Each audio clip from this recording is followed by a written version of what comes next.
nova iniciativa de Junta Local, que anem a inaugurar avui, dia 10 de març, en el qual participaran 5 comissions. Faran 3 activitats, diguem, en el que és el transcurs del concurs, que serà la cançoneta de l'Hestoreta Velleta, el conjunt, millor conjunt de la comissió i el xiquet o el personatge que vulguin representar, una escenografia.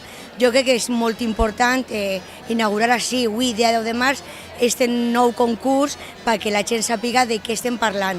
Així, en este raconet tan bonico que és el carrer Santa Bàrbara i Sant Rafael, que jo crec que, no sé, va donar gust veure la gent com van actuar els xiquets.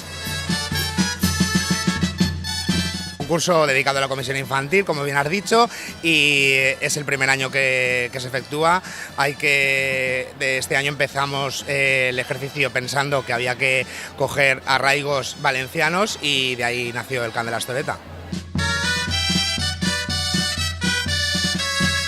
Per a mi és una iniciativa que per a que els xiquets puguen participar i siguin els protagonistes d'aquest acte.